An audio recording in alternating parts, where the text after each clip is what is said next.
Assalamualaikum warahmatullahi wabarakatuh. Saya dari kelompok 9 akan mempresentasikan tentang tugas kelompok. Tugas kelompok manajemen pemasaran pertemuan 9 yang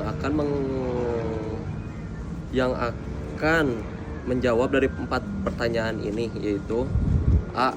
Identifikasi dan analisis faktor internal dan eksternal yang memengaruhi keputusan harga pada perusahaan tersebut. B. Apa yang menjadi keunggulan kompetitif produk perusahaan tersebut dalam menentukan harga. Dan C.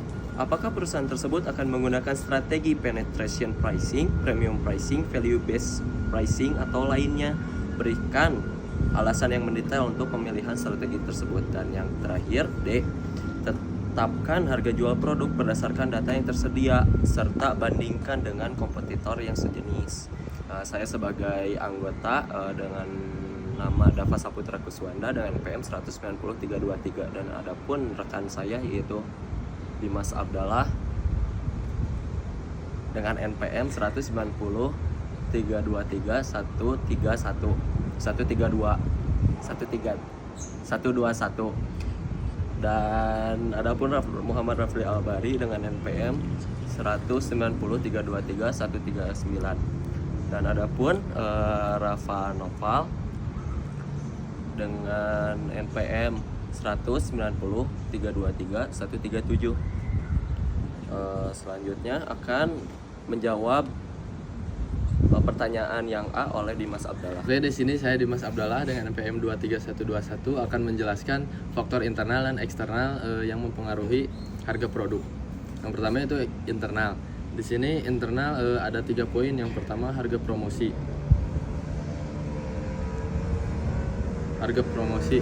Adidas terkadang menggunakan strategi harga promosi seperti diskon penjualan atau penawaran gabungan atau paket bundle untuk meningkatkan penjualan atau mengkosongkan inventaris. Nah, promosi ini membantu menarik pelanggan yang sensitif terhadap harga yang cenderung turun. Kemudian poin yang kedua yaitu penetapan harga lini produk. Adidas menawarkan berbagai produk dengan harga yang bervariasi untuk melayani berbagai segmen pelanggan, dari mulai produk segmen anak-anak, remaja ataupun dewasa. Yang ketiga yaitu market skimming.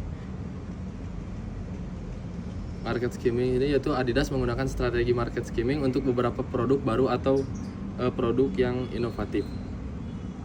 Selanjutnya eksternal. Di sini juga ada 3 poin. Yang pertama penetapan harga geografis. Adidas juga mempertimbangkan perbedaan regional dan menyesuaikan strategi penetapan harganya berdasarkan negara yang mereka tuju. Nah, kemudian yang kedua yaitu harga kompetitif.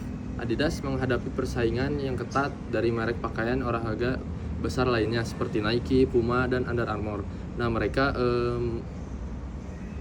menggunakan harga-harganya dengan membandingkan dengan brand-brand lain. Kemudian yang ketiga yaitu tren mode dan preferensi konsumen. Tren mode dan preferensi konsumen di industri olahraga dan fashion sangat mempengaruhi strategi harga Adidas.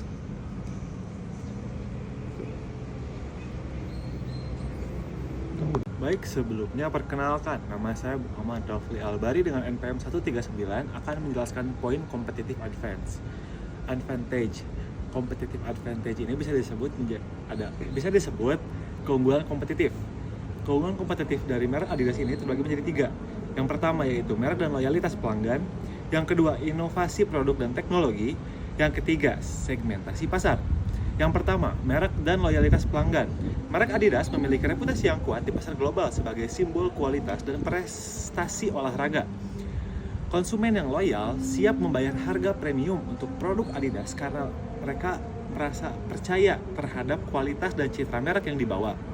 Hal ini memungkinkan Adidas untuk menetapkan harga yang lebih tinggi tanpa mengorbankan penjualan.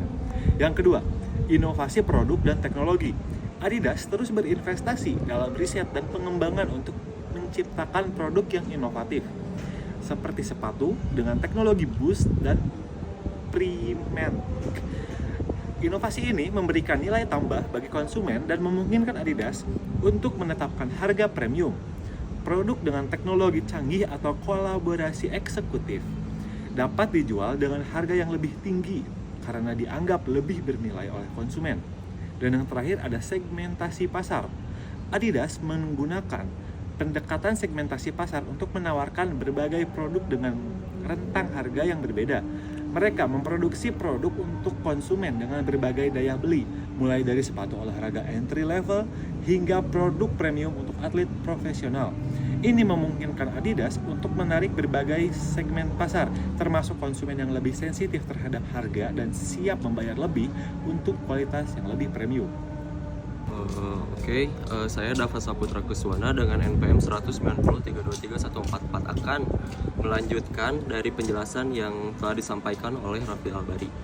Di sini ada poin alasan dan mengapa Adidas memungkinkan besar untuk menggunakan premium pricing dan value based pricing untuk menegaskan citra mereknya sebagai produk premium dengan nilai yang tinggi.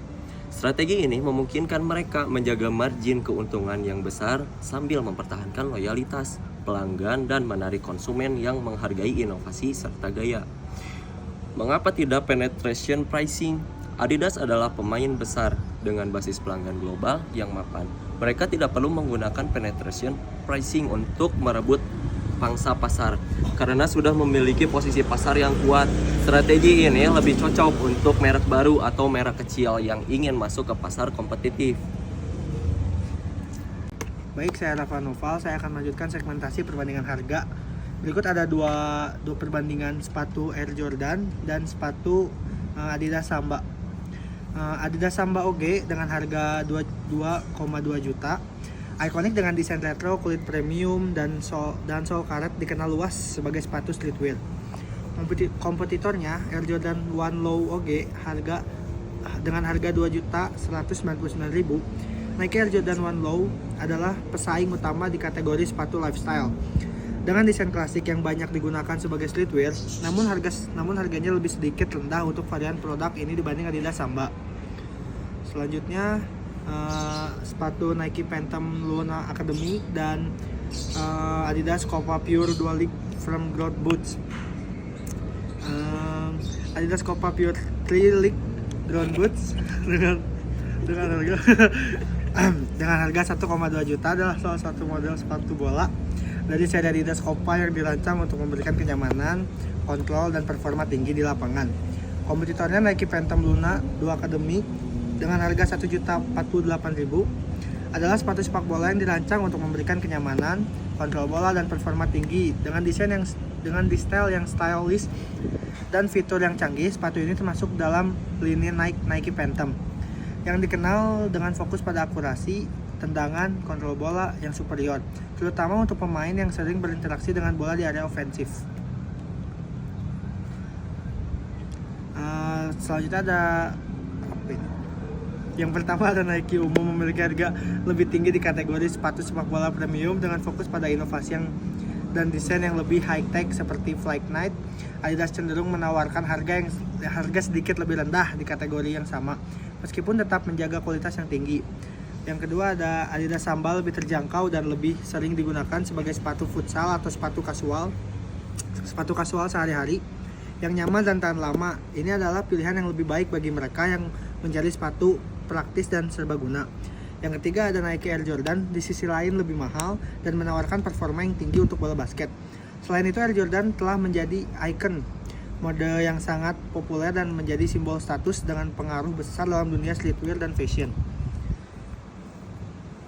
Mungkin segitu penjelasan dari kelompok kami. Apabila ada kesalahan atau apapun itu, untuk mengoreksinya. Sekian, assalamualaikum warahmatullahi wabarakatuh.